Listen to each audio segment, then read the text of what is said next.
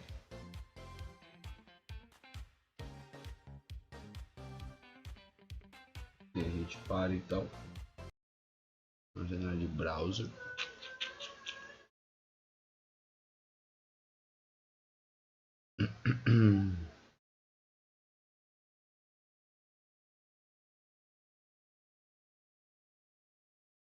Vamos iniciar o joguinho.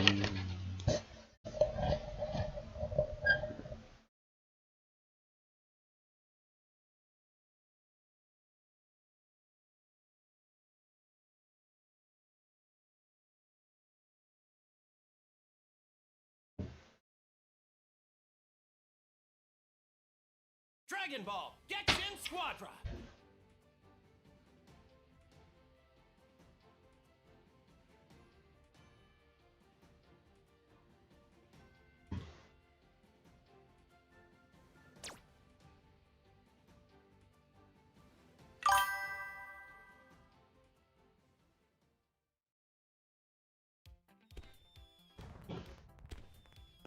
Bora!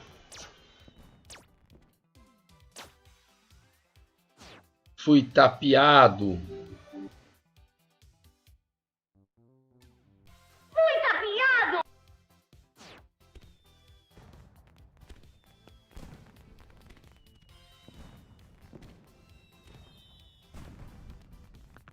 Da cena aqui. E agora? Bora pro jogo.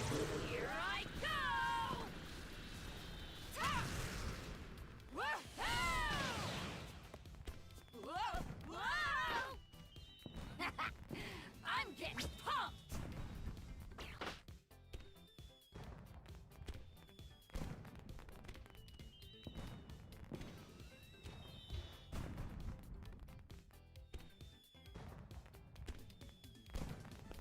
Welcome, young Skywalker. All right. Here I go. Whoa, whoa. I'm getting pumped. All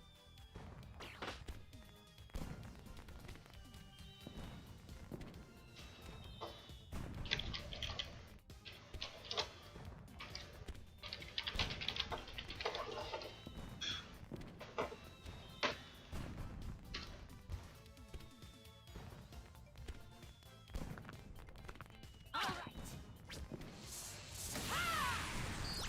Here I go.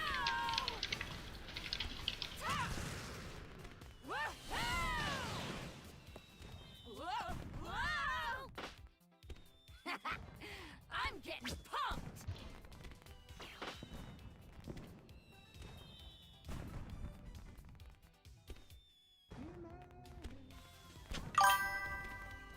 Vamos ver como é que tá aqui o dashboard da equipe, mano. Meu apoio maroto aqui, tamo junto, paizão. Então, não tem como eu te seguir agora, porque eu já segui mais de 80 pessoas hoje, valeu? Na real, eu já te sigo, pô. Tamo junto, vou mandar lá, tamo junto, irmão. Mandei lá, comentei lá no teu pra te dar uma moral também, valeu? Obrigado pela moral aí, irmão. Já me seguiu hoje de manhã, tamo junto, obrigado aí, tá? É nóis.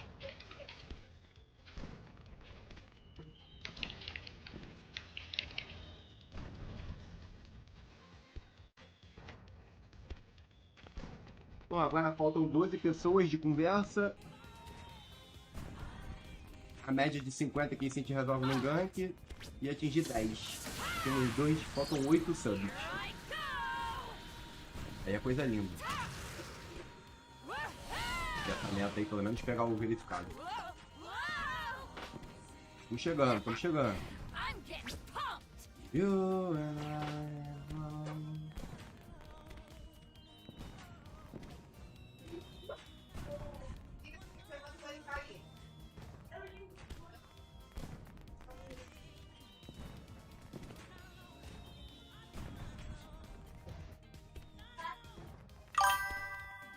Isso aí, ajudando o colega aqui.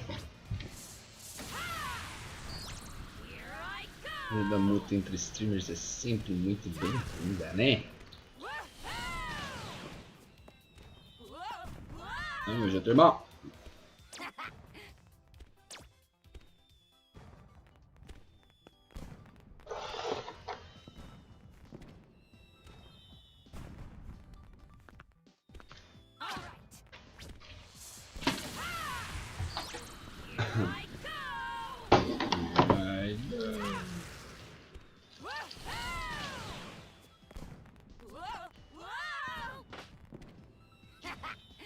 I'm getting pumped.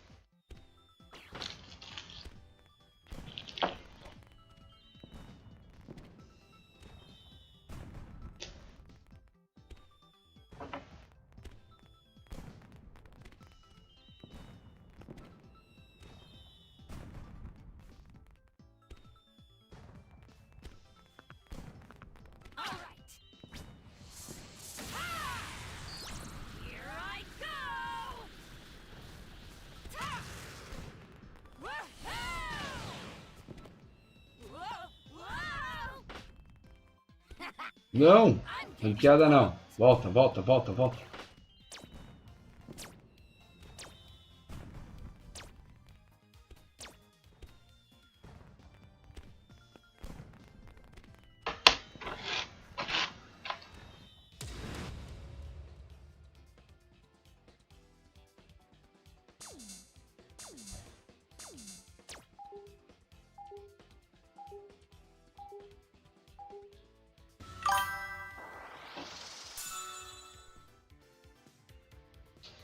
Opa, opa, opa! Salve, André!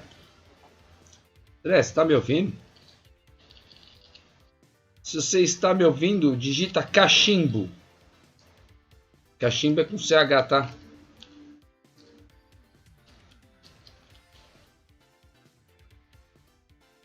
Tá ouvindo aí, André? Digita aí cachimbo.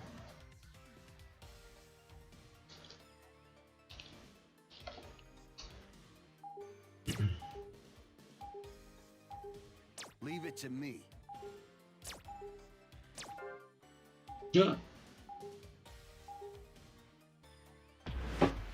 André, André, André.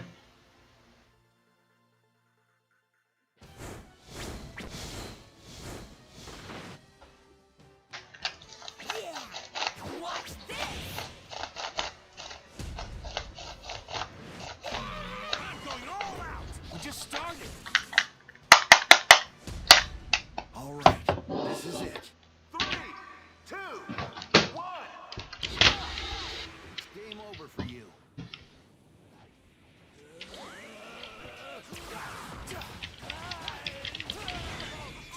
Shall I show you how it's done? On my way. Find a way, warriors. Here's more.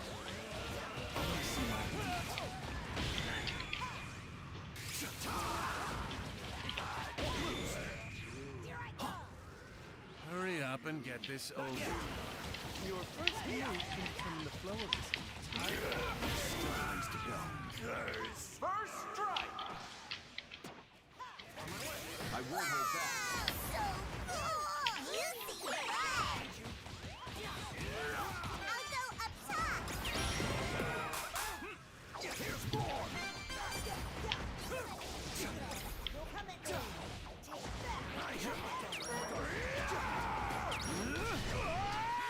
Puta, muito mais fácil jogar com esse boneco quando você consegue mirar, hein? Use it well.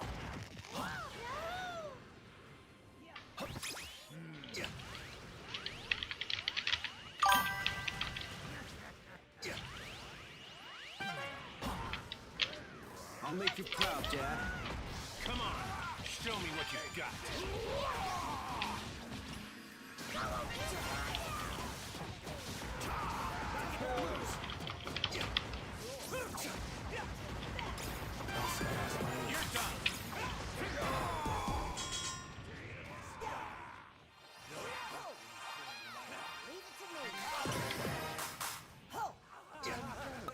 Leave it to me.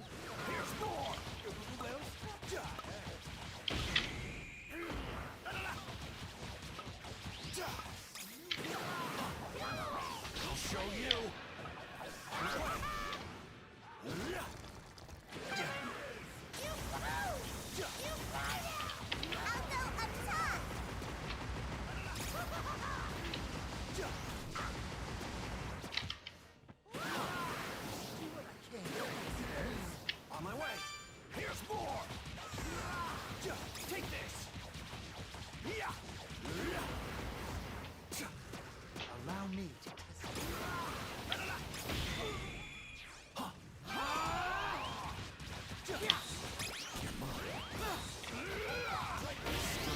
I knew you were a great fighter. Can't afford to lose.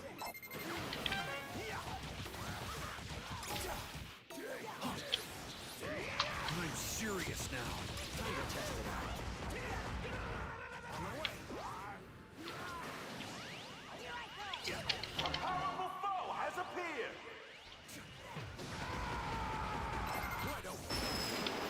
All right, let's get this over with.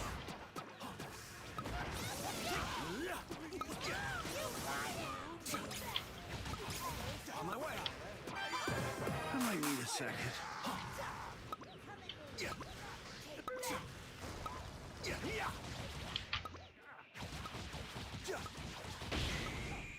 Well, sire. I'll go up top.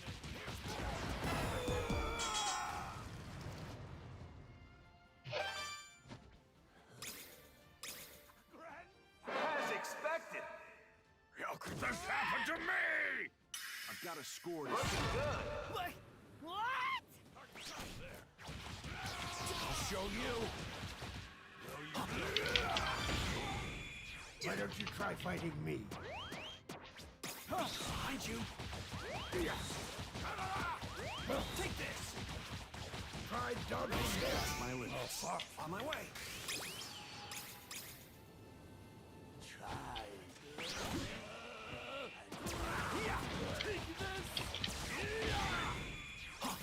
Take this.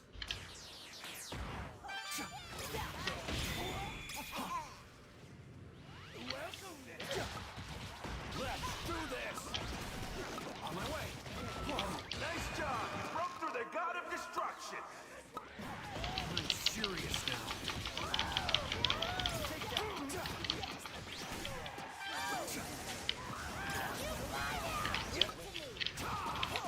On my way. I'll go up top. Here I come. On my way. On my way. Here you are.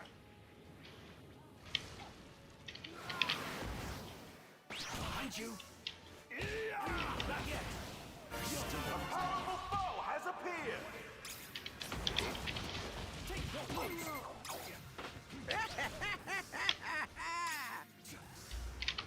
Well, guess I'm out.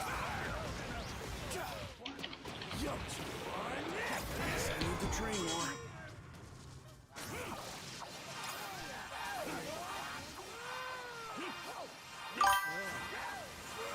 I'm not losing again. Playtime is over. Need glasses? You're gonna feel this one. Nice job! You broke through the god of destruction! It's time for the special technique. Over here. Wide open. As expected! Glad Nice job! You broke through the god of destruction! Looking good! Wow! I'm on the edge of my seat! Look how hard they're fighting. I'll go up top. Please. Please. I'll show you.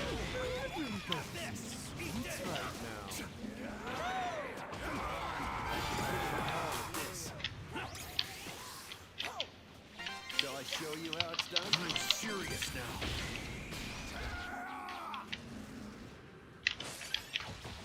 I can feel my power rising. I'll go up top.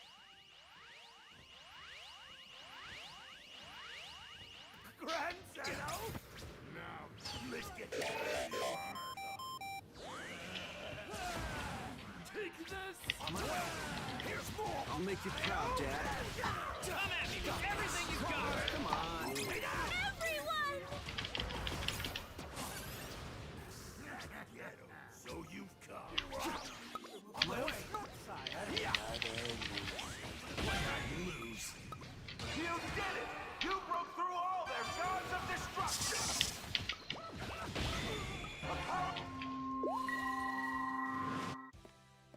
Nobody controls destiny but me!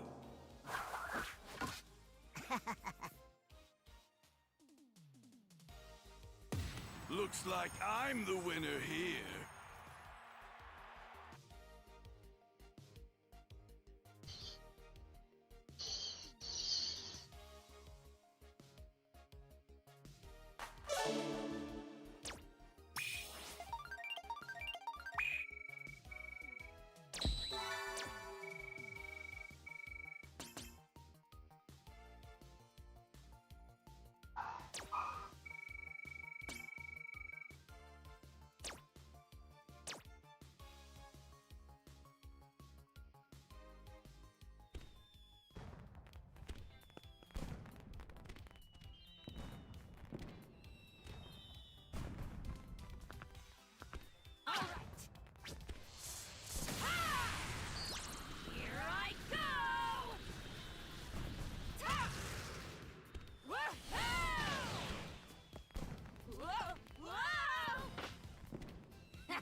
Pô, galera, foi mal, hein, mano. Foi mal. Tem alguém aí, cara? Porque se não tiver também, eu vou encerrar a live, velho. Eu não tô também com saco pra porra nenhuma, cara. Tem, não tem, não tem, tem.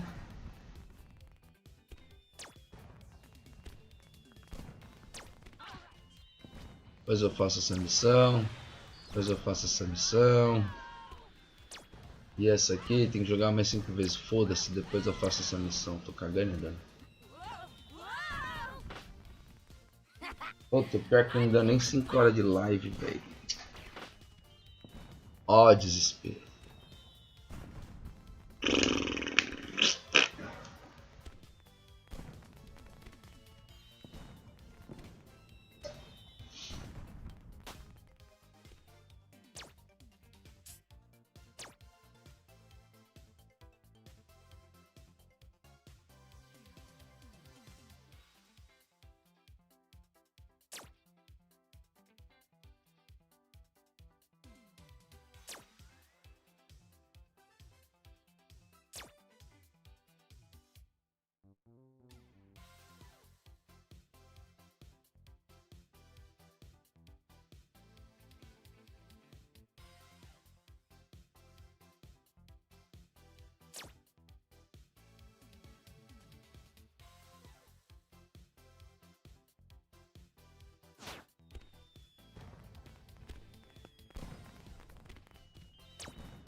Aquele joga-merra acabou de te seguir.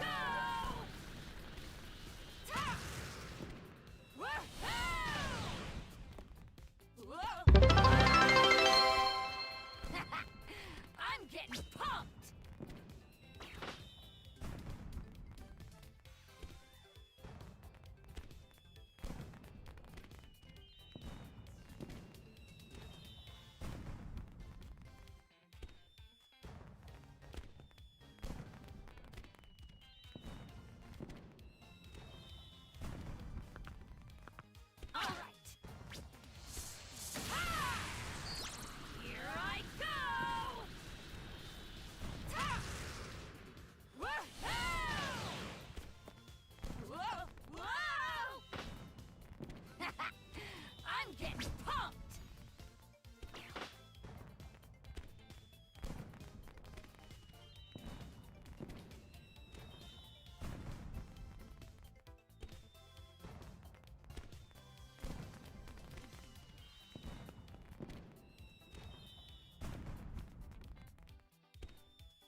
I'm getting pumped!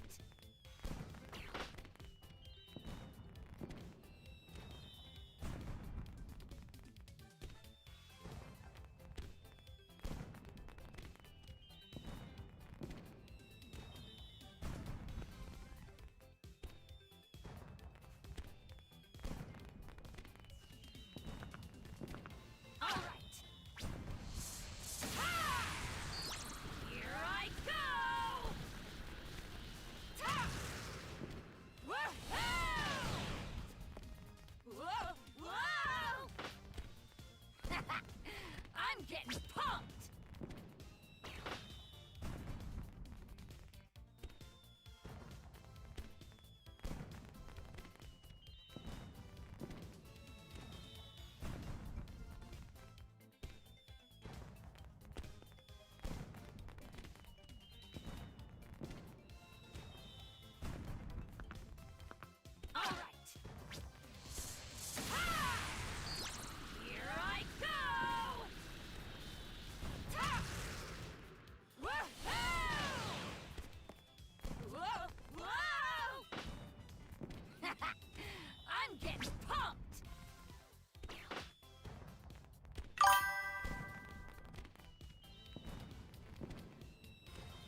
Whoa! Whoa!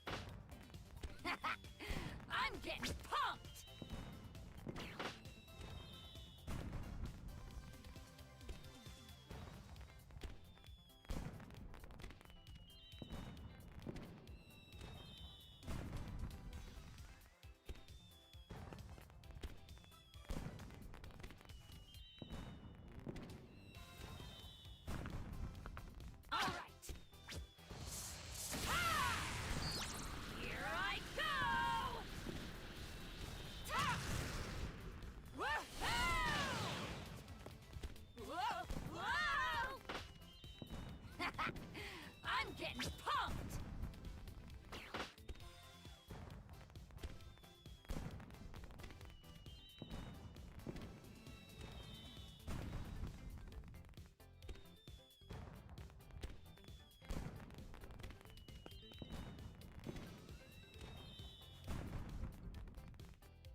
É isso aí, galera. Acabei de ver aqui há meia hora atrás.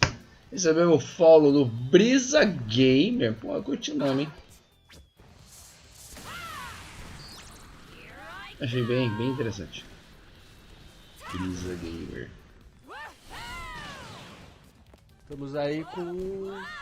Mano, apareceu o follow do Felipe, mas não apareceu aqui na notificação. Deixa eu ver se no Store Elements aparece. Aí eu vou dar um replayzinho aqui na sub dele. É isso aí, Brisa. Mandou bem pra caralho. Ah, galerinha, eu vou encerrar a live, tá bom? Muita coisa rolando aqui. Tá bom, vai. Pra não dizer que eu vou encerrar a live. Tem uma jogatina, vamos jogar, vai. Carregar a espada aqui.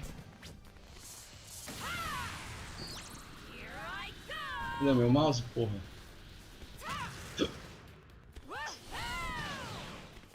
Nossa, chegou. Mouse, cara.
I'm getting pumped!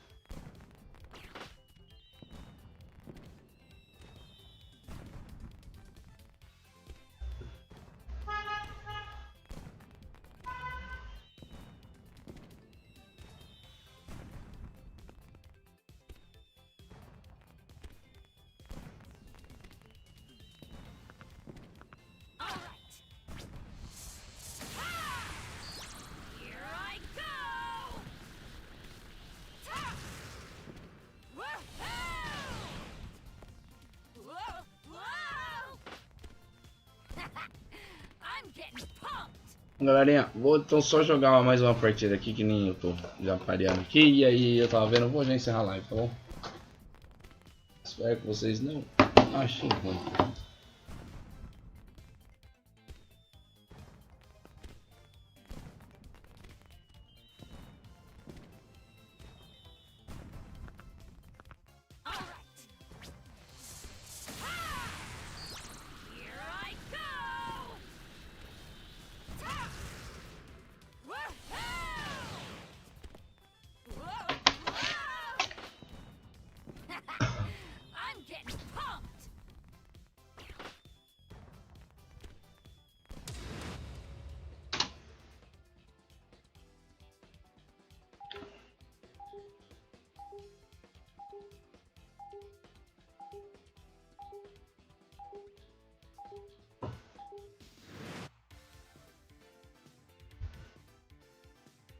Leave it to me.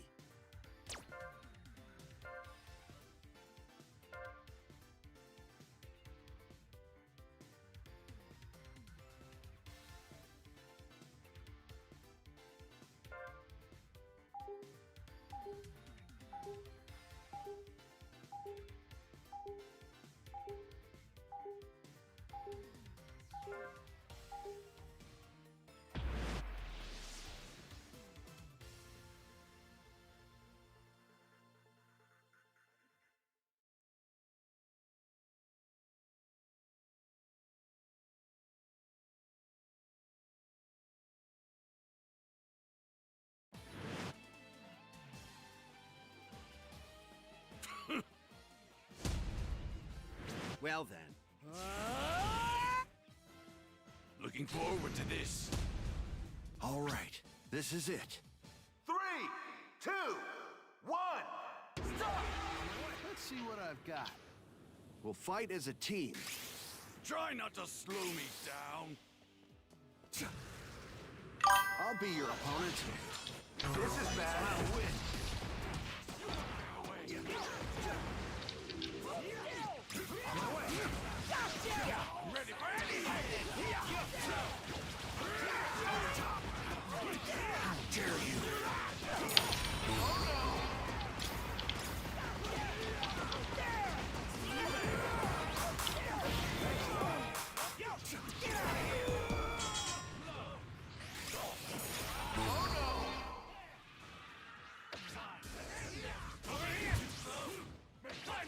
Gotta make up for lost time. It's over! Won't lose. On my way.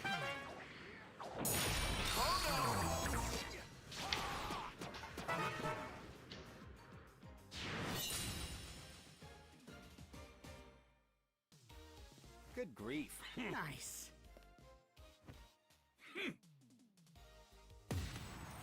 Well, I guess that wasn't too bad.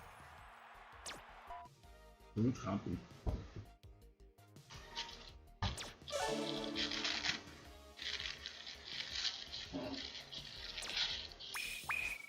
Só 75 vai se fuder.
Salve, salve, João!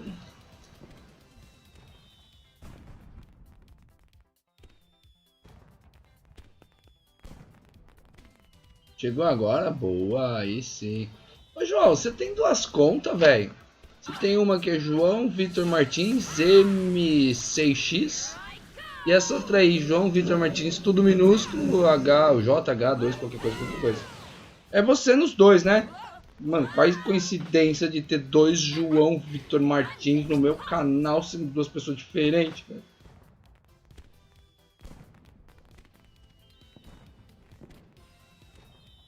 Como assim? Ah, pode crer, você tá no celular, você tipo, tem outra conta, é isso? Ah, não vou mentir não, eu também gosto de criar vários perfis no YouTube, tá ligado? Principalmente por causa da sugestão sugestão das thumbs, né? Por exemplo, eu tenho lá um YouTube, se eu quero ver algo de programação, por exemplo, eu uso o meu perfil de programador. Se eu quero ver algo de games, eu uso o meu perfil de games, né? Do Maverick. Se eu quero ver um perfil, uma coisa tipo geek, tipo, sei lá, assistir um Ei Nerd da vida, essas coisas, aí eu já uso o meu perfil pessoal, por exemplo, tá ligado? Leave it to me.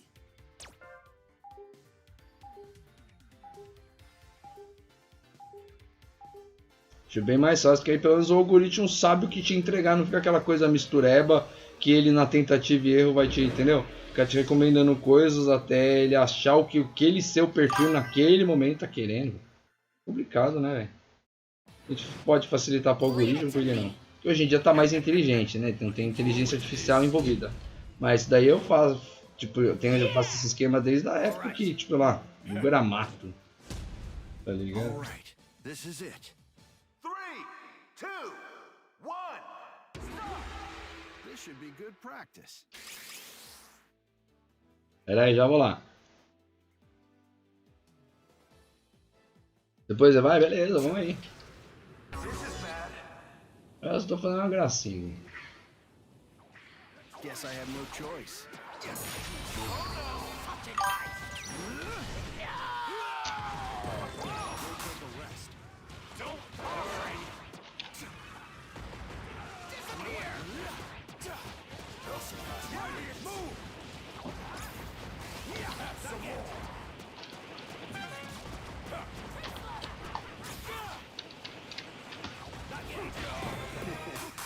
Poxa.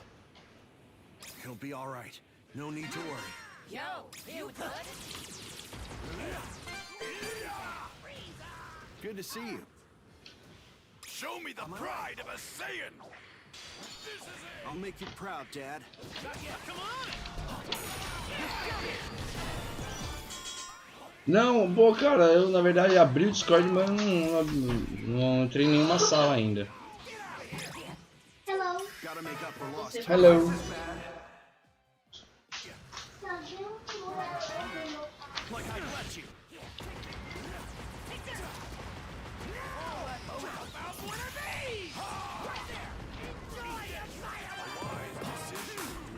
Thanks a lot. Nossa, caralho. É chato esse track aqui, hein? Esse mapa. I'm feeling it now! I'm not losing again.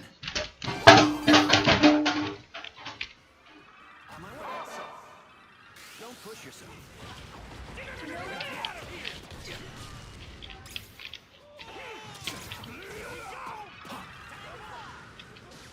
This is my everything. I won't hold back. I'm serious now.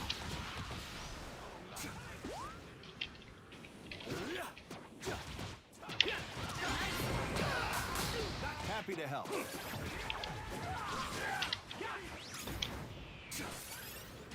Come at me if you dare! On my way.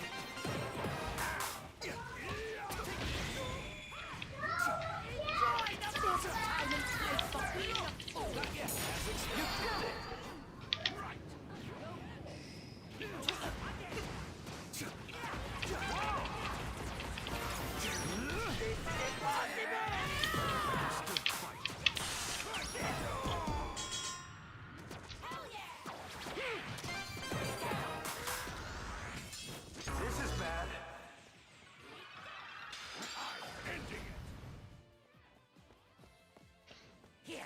I've got a score to settle.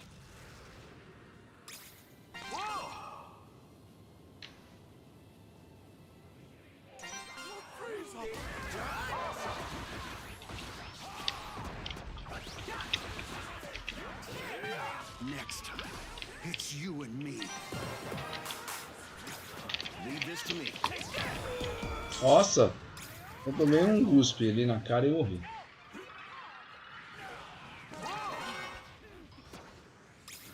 This is bad.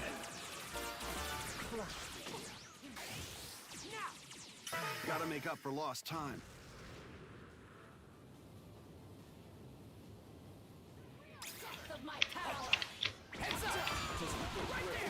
This is mine. Thanks a lot.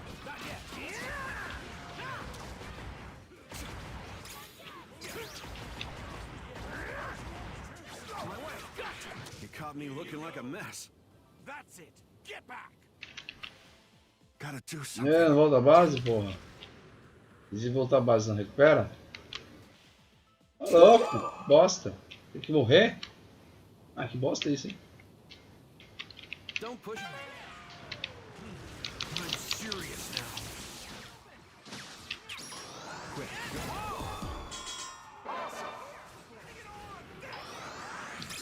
This is bad.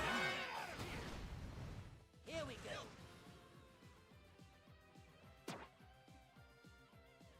Whoa! I'm not losing again. Yeah. Leave this to me. Don't.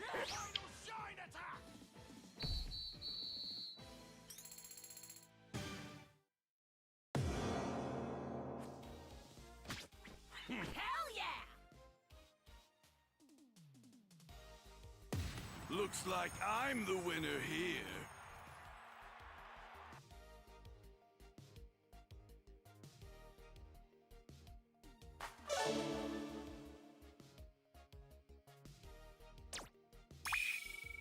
Nossa, só 75, que bosta.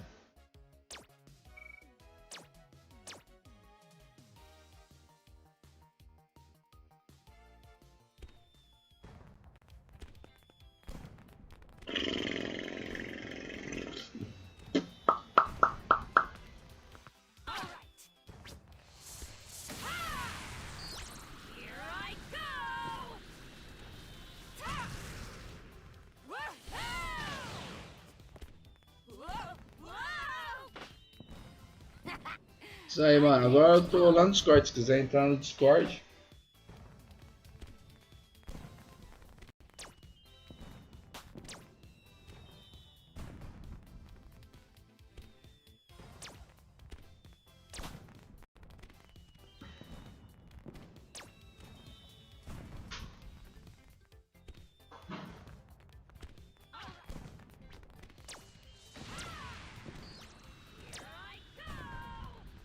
Uai.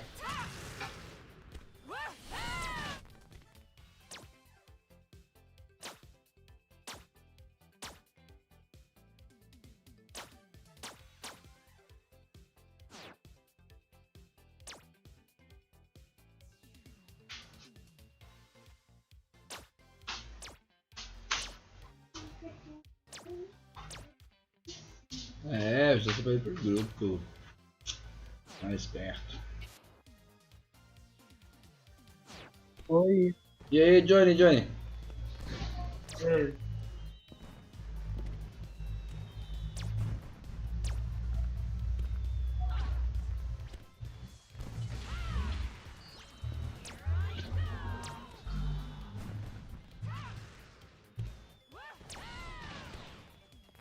Vai de quê? Vai de ranqueada ou batalha normal? I'm getting pumped! Eu não sei, mano. Se você quiser batalhador do coisa de inteligência artificial, eu já ia encerrar a live. E já são 8 horas, botar minha filha pra dormir. E eu tenho que preparar. Não teria meu computador pro subatão amanhã, tá ligado? Instalar os. Ah, é verdade. Os então, os widgets, essas coisas, não vou deixar pra amanhã porque eu tô vendo que amanhã meu dia vai ser bem corrido, velho. Vai ter muita coisa pra fazer. Tipo, fora de live, tá ligado? Entendi. E aí eu comecei a assistir o vídeo e tal, não sei o que ensina, pega lá, usa esse site, usa essa plataforma pra fazer isso, não sei o que, biriri, blá, blá. E aí tem que instalar os overlays, essas coisas, tá ligado? Do computador, pelo menos. E eu não terminei de assistir o vídeo, tá ligado? Uma que eu tô ansioso pra terminar de assistir o vídeo, então uma parte dessa, né? Uhum. Então pode ser a batalha contra a CPU? Só pra gente brincar, bater nos caras e eu terminar de fazer o conteúdo aqui. Pode ser. Beleza, porque eu vou jogar até com o teclado e com o mouse. Uhum. Eu continuo treinando. Porque uma que usar, né, mudar lá, que nem o pessoal fala, né, mudar uma, ou pro Q e pro E, porque eu não tenho essa habilidade de jogar LOL, né.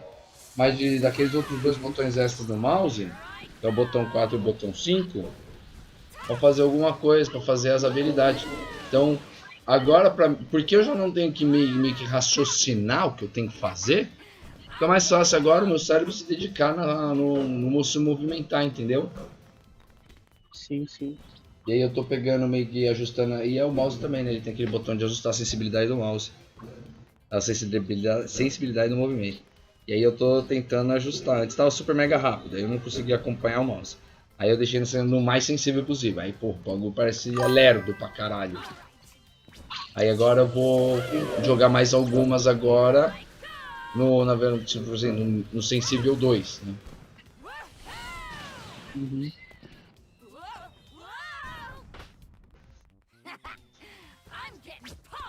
E o seu Johnny de boa? Tô tranquilo. Tá bom. Tá tranquilo, tá favorável.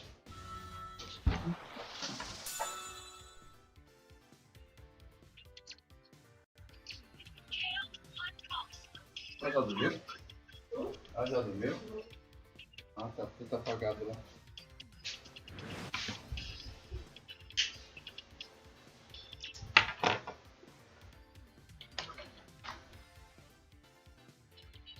Leave it to me. Jogar aqui com a nossa fusão favorita. É, isso aí.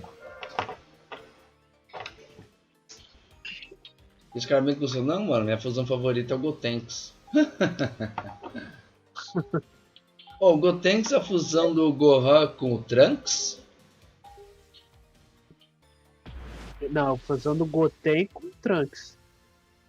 Do quem? Quem é Goten? Não conheço o Goten. Goten é o filho do Goku. Outro? É um dos filhos do Goku. Achei que o Zero era o Gohan.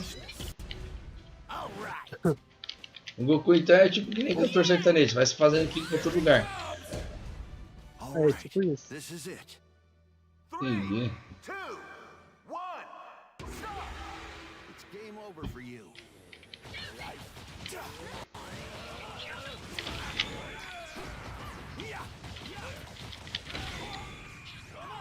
We'll win this. Olha, Justin. You and me. Mas a minha fusão favorita, uma delas é o Godita. Como é que é? Godita? Uhum. Porque mistura quem com quem? Goku com Vegeta. Mas não é o Vegito? Vegito é com os brincos. Ah, tá bom. É verdade.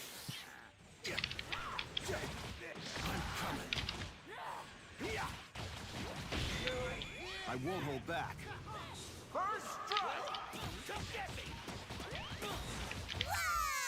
So cool! You see what? Powers on my way. Happy to help. Ai, como é gostoso jogar com ela. É, né?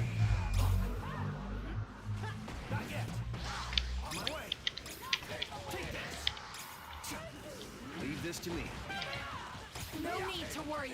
Ai, vou morrer. I'll make you proud, Dad. Ah, eu tentei te salvar, velho.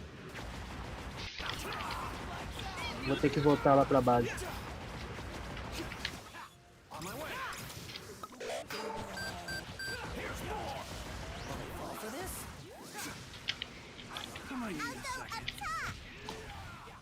I'm go attack. Acho que ela fala up top, tá ligado? Tipo, eu vou pra cima.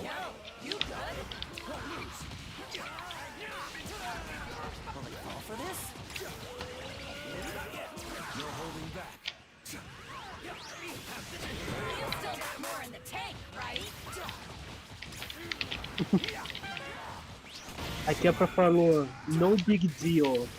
Não é uma boa ideia. Não é grande coisa. Não é grande coisa. É. Deal é negócio, tipo, não é grande negócio, pra fazer uma tradução livre, tá ligado? Ou no português bem claro, não é grande coisa. No big deal. Lugar é grande coisa. Uhum. Nossa, quase morri ali.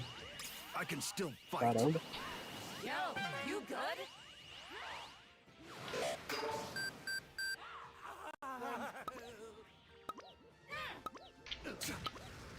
Não, tá distraidão aqui. Sai daí, tio.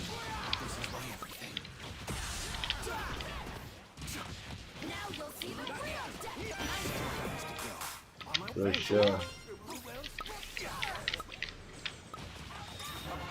Foe has appeared! I'll go up top!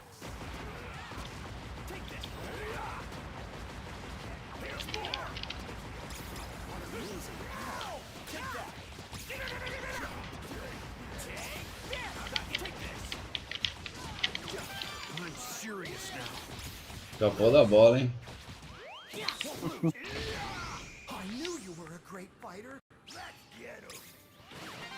Ó, mas eu ainda não arriscaria jogar de DPS com o mouse e o teclado, viu? Pra mim é muito mais fácil o joystick, porque os DPS na teoria você não tem muito o que mirar. Entendeu? E aí o joystick consegue me dar uma mobilidade bem... Nossa, bem legal, cara.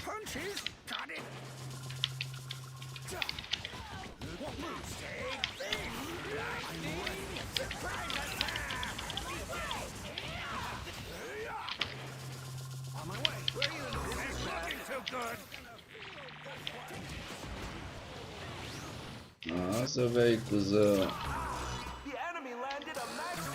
Não.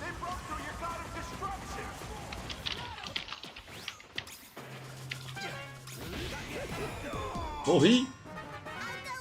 Pô, falta quase nada no boss, velho. Esquece os caras aí, vamos fazer boss. É contra inteligência artificial, velho. Não tem importância fazer uma torre ou duas. Tá, vou lá fazer. Pega lá o Gekishin e pode num tapinha só.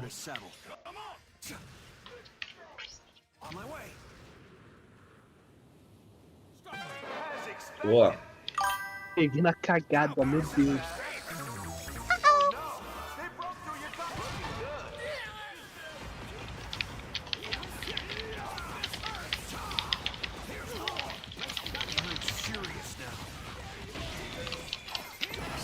Ai, que bosta, não soube lidar aqui na pressão.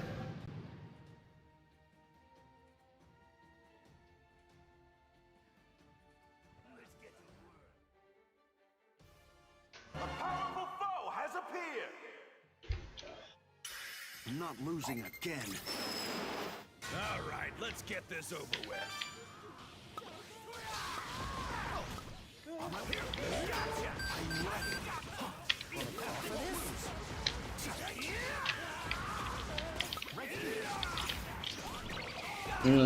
Antes esse boneco aqui inverte posição, eu me perco, velho.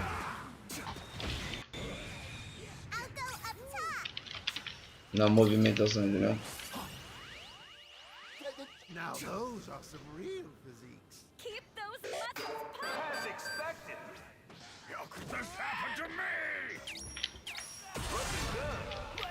Nice job. You broke through the god of destruction. Nossa, morri. Que corno.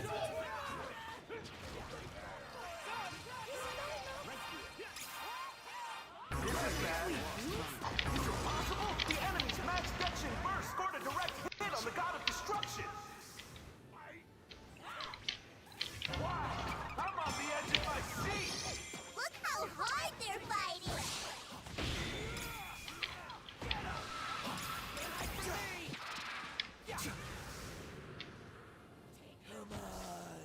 Vou curar a vida aqui. Ih, não dá pra curar a vida. Ai, esse curirinho, essa cegueira, mano, me irrita. Também. Também, cara.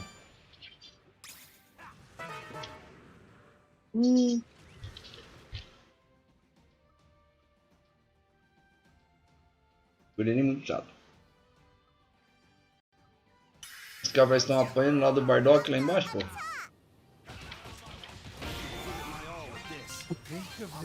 Aí. Proteger aqui embaixo.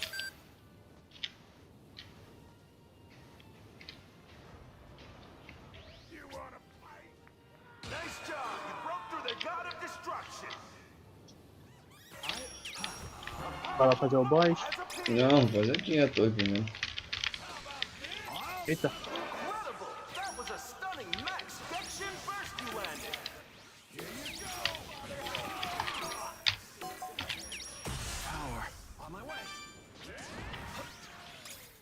Não, eu vou deixar lá no boss. Eu só consigo fazer alguma coisa.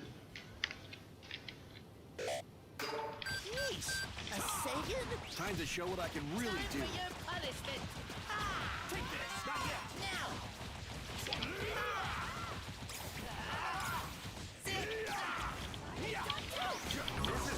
Maintain composure.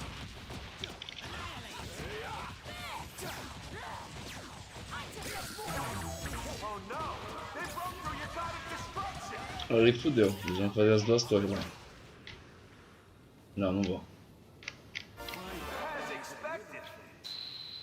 Vou, Joe. Não vão não. Não, não vou.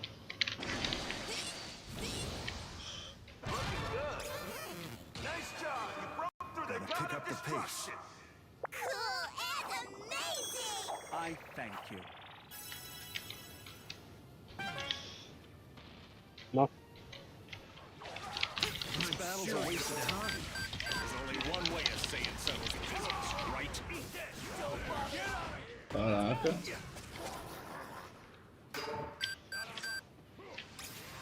Don't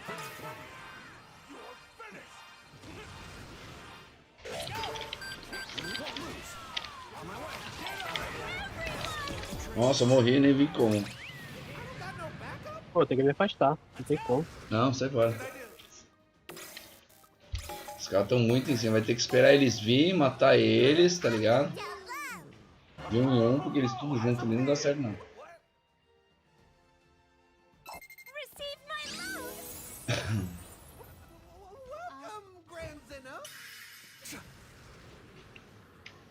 I've got a score to settle. Quick, go take a rest. No need to worry about it. Here I go.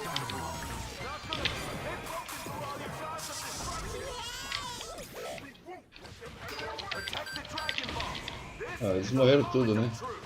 Vou demorar pra na caralho pra nascer, GG. Eu vou lá na de cima, então. Ah, não sei. Now, break the dragon shell and go get the dragon balls. Olha aqui. Aí, caralho. Passei reto duas vezes. Aí, que é. Aí sim. Maravilhosa. Maravilhosa. Ela. Poderosa. You were up against us, but you didn't do too bad.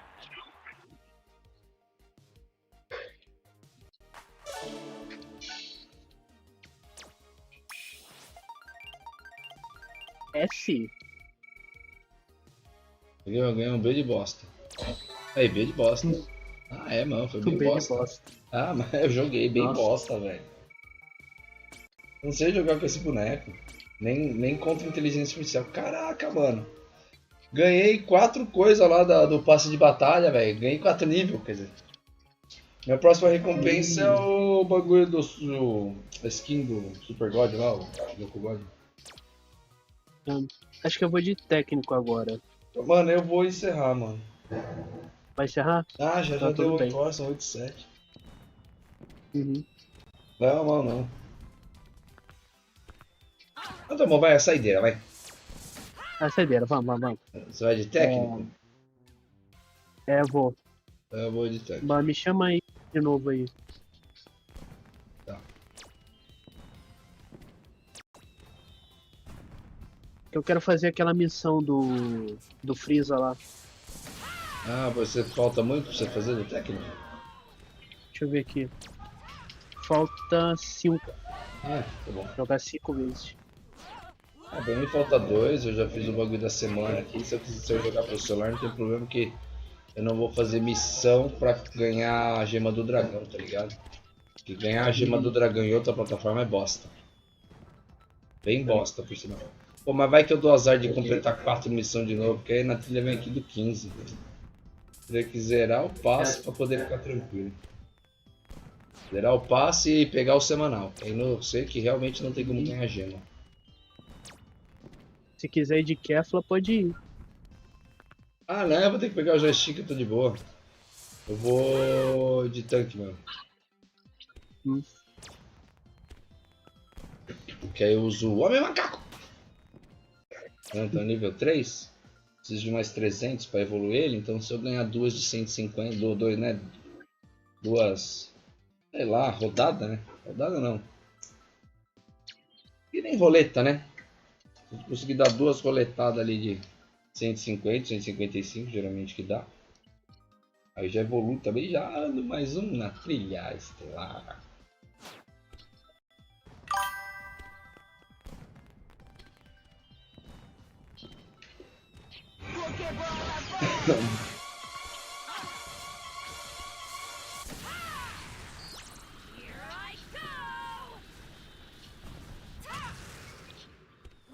É, só falta 3 pra pegar o Bardock. Aí sim, hein? E aí faz aquele esquema lá do personagem que você menos falta pra completar lá o fragmento, tá ligado? Pra ganhar a estrela. Você vai focando nesses daí. Joga contra inteligência artificial, que é pra você não se preocupar se vai ganhar, perder, subir ranking, não subir ranking, entendeu? Adorei isso, poder fazer as missões. E pelo que eu percebi, dá a mesma quantidade. Não é que, porque ele tá jogando contra computador, vai ganhar menos. Não, ganha a mesma coisa. Achei fantástico.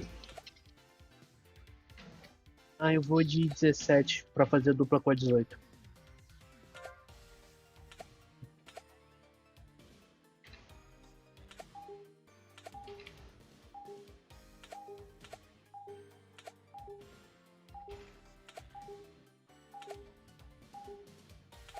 O Vegito God vai vir daqui a 2 semanas? Quando vier outro personagem. A Kefla entrou quando entrou o God. Aí o outro lá, quem que era antes da Kefla? Quem que tava antes da Kefla? É o Vegito. Isso, Vegeta. Vegeta entrou quando entrou. Inclusive, entrou a Kefla, eu peguei o Vegeta porque eu completei a trilha estrelar e ele tinha atualizado. Mano, mó cagada, tipo, precisava de 2 estrelinhas. Peguei 2 personagens que faltava pouco, eu acho que joguei 4 partidas. Peguei o Vegeta. E aí, como tinha acabado de lançar a Kefla, eu tava com Gema do Dragão, eu peguei conteúdo, isso aqui tava dando engajamento, deu bastante engajamento no canal naquela época. Aí eu peguei a Kefla, nem sabia, e tinha até esquecido que tinha pego o Vegeta, tá ligado? Não, porque o hype do Vegeta tinha acabado a hora que a Kefla entrou, né? Sim.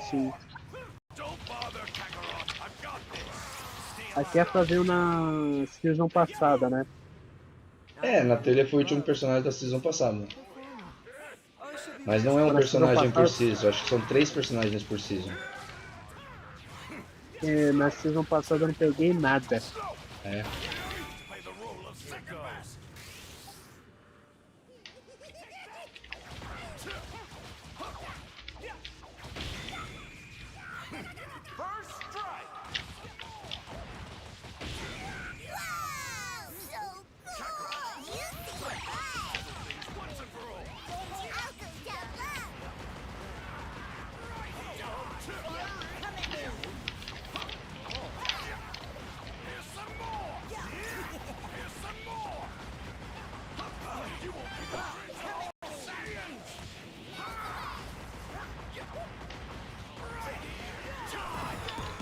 É o lado do escudo.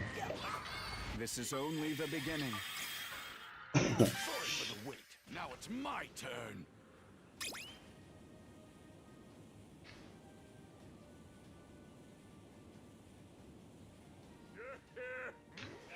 I will best you this time.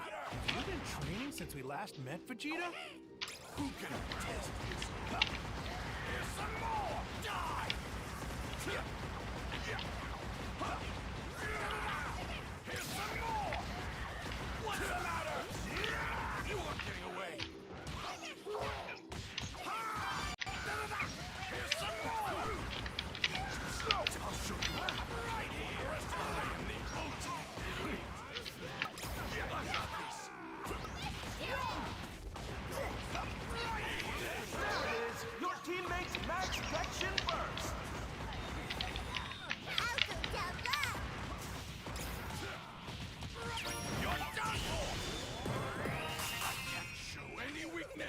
Don't push yourself.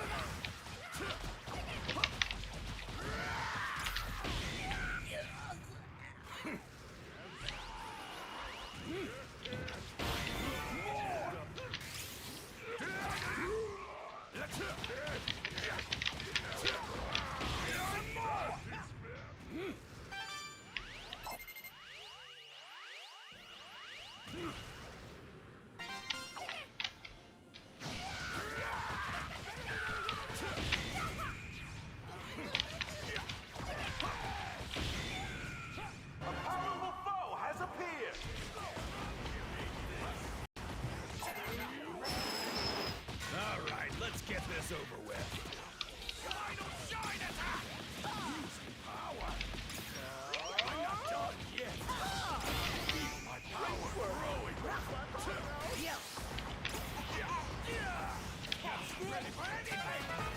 Nó. I'll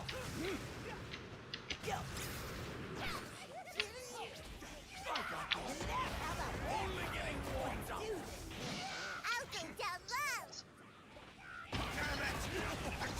low. Quer ajuda aí embaixo? Ô, ajuda aí.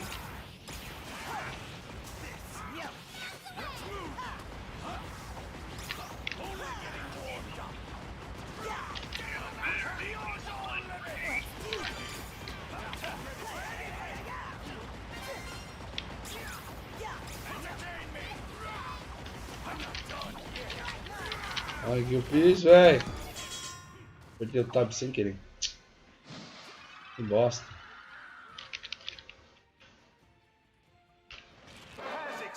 Boa.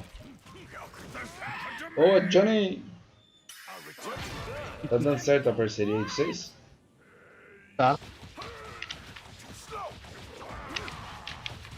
Eita.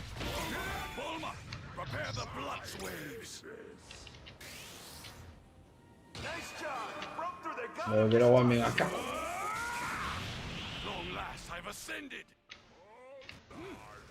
I'm looking forward to seeing you show them power. Quem morreu?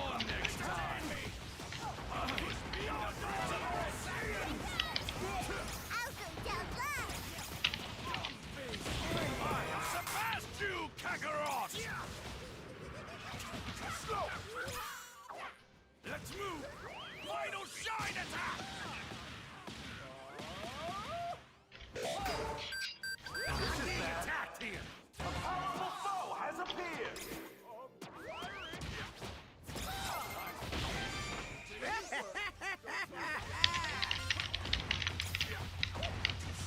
Powers grow ever stronger!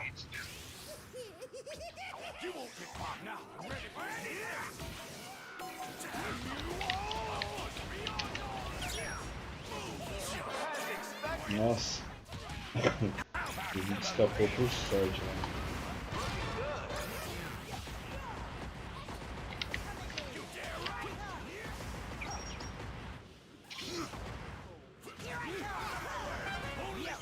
Nossa. Porra do escudo. Ai. Ó, eu tô errando muito, cara. Tudo bem que eu não tô acostumado a jogar. Não tô acostumado a jogar Esse com esse Vegeta é boneco. muito ruim.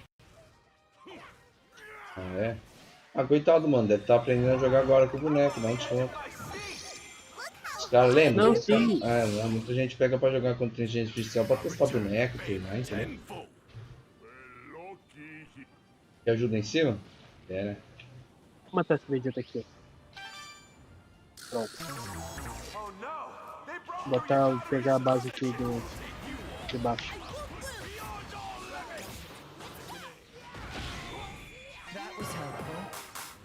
It's no big deal.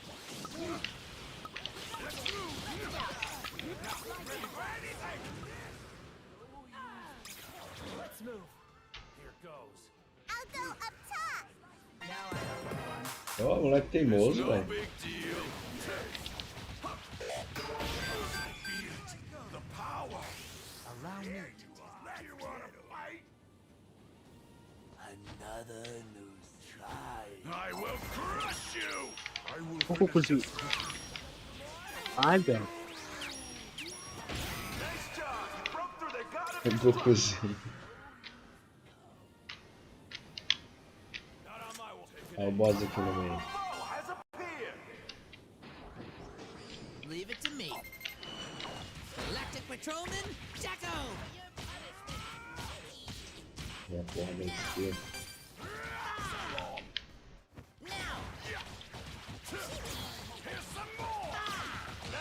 Quebra aqui a torre.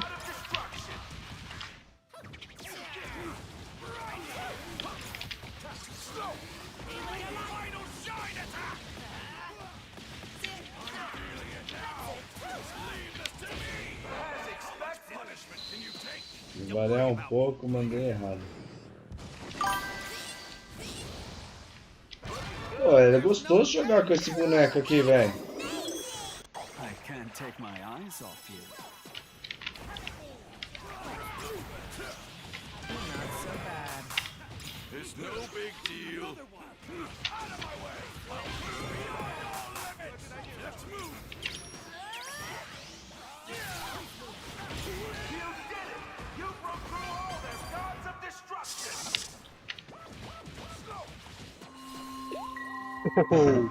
Boa! Mandou bem, 17. Pretty fun.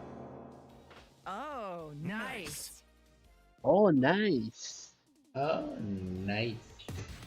Well, I Boys. guess that wasn't too Meu bad. brabo. Ô, bravo. É isso aí, senhor MVP. Ganhei a insígnia do 17, ó. Ganhei o quê? Ganhei a insígnia do 17. Mas qual insígnia? Eu já ganhei várias. A de prata. Ai, nossa, ficou faltando 50. Ai, se eu tivesse tido um empenho melhor. Não dá nada, é legal jogar com a macaco, tá?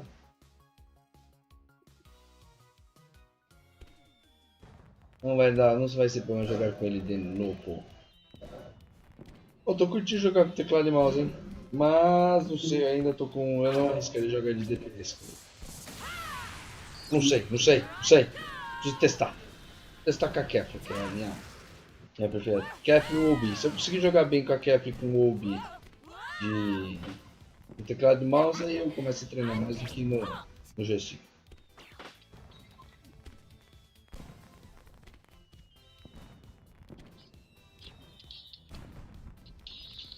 Deixa eu ver quanto falta pra o técnico.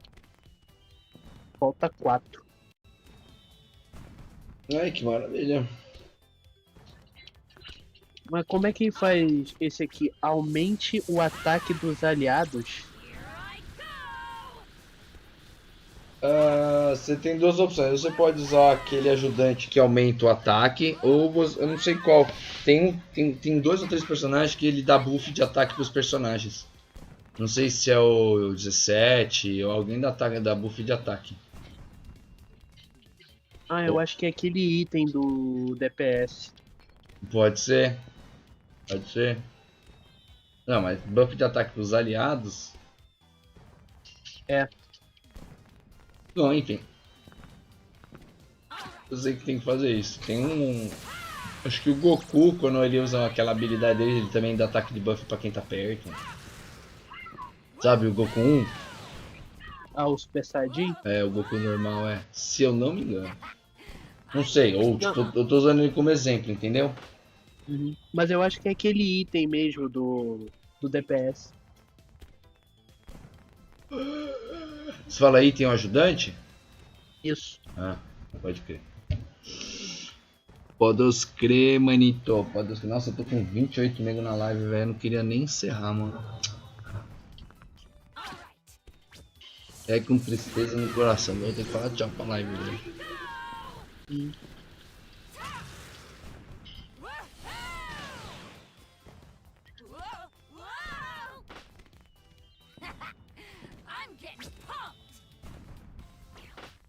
É que sei lá, né, mano? Podia. Nossa, tá aumentando. Eu podia deixar uma reprise aqui. Se eu deixar a reprise, aí a galera vai sair, eu tenho certeza, velho. Ah, vai. Acho que com certeza vai. É. Eu vou fazer o que tem que fazer, mano. Eu vou fazer o quê? Vou pedir tchau, vou falar, né? Pedir licença pra galera, falar tchau e fazer o que, mano? Horário é horário, né? Já deu meu timing. Basicamente, né? Amanhã vai ser o Subatom, né? Amanhã, então, exatamente, eu quero me preparar pro Subatom, velho. Quero dormir cedo, entendeu? Ficar bem descansado. Amanhã eu sei que vai ser um dia puxado, vai ser dia corrido durante o dia e tarde, entendeu? Uhum. E eu já tô começando a bocejar, então eu sei que... daqui a pouco vai começar a me dar um sono pesadão. Uhum. Beleza, mano? Beleza. Você já segue lá o canal lá na roxinha, mano? Por acaso? Não na Twitch, não. Só no YouTube. Então amanhã segue nós lá no YouTube, na Twitch. Ok. Você tem conta na Kik também? Não, não. Ah, então não precisa criar conta. Aí já pedir demais. Mas como é que vai rolar amanhã? Você vai fazer de tarde? Provavelmente de tarde eu vou deixar pra fazer depois que eu pegar minha filha da escola. Então, provavelmente eu vou começar às 6 horas da tarde ou mais tarde, entendeu? Eu queria fazer de tarde, de tipo assim, deixar minha filha na escola e fazer live. Mas tá rolando muita coisa aqui, entendeu? Então eu prefiro a poeira baixar um pouco, entendeu? Chegar mais ou menos no início da noite, aí começar o subatom e de repente, sei lá, levar até de madrugada. Se por acaso eu conseguir, sei lá, 2 horas me sentir livre e falar, oh, beleza, agora eu posso fazer live, talvez de tarde, mas fica de olho nos canais, no Discord, no WhatsApp. Eu vou avisando o pessoal lá. Certinho? É.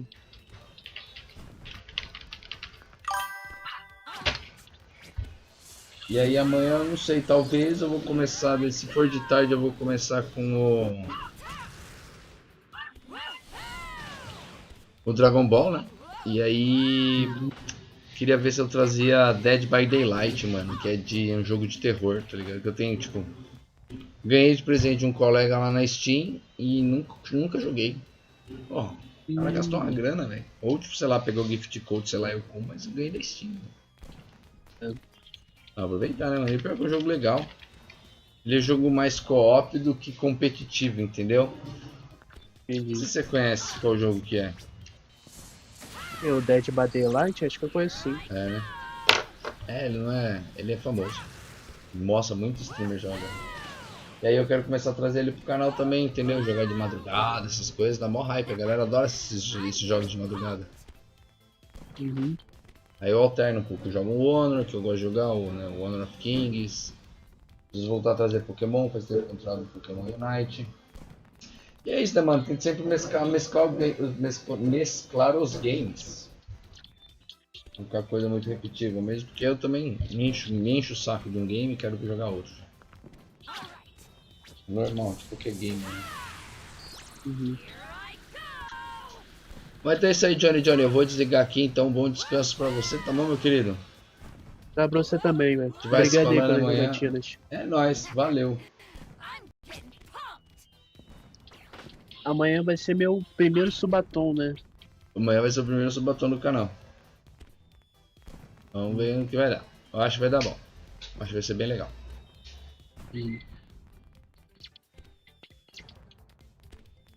É nóis, meu querido. Eu vou fechar aqui o Discord, então a gente vai se falando lá. Beleza? Tá, valeu aí, até amanhã. Valeu, até nóis. Falou. E é isso aí, galerinha. Então já vou me despedir aqui de vocês aqui, tá nesse vídeo maroto aí. Sei que você assistiu até o finalzinho aí, tem uma grande reprise aí, um intervalão que eu tive que resolver uns problemas aqui em casa. Mas eu sei que você tá aí, já deu aquele joinha lá, já se inscreveu no canal e não vai perder o subatom, ó. Não perca, subatom em amanhã, ok? Não deixe nada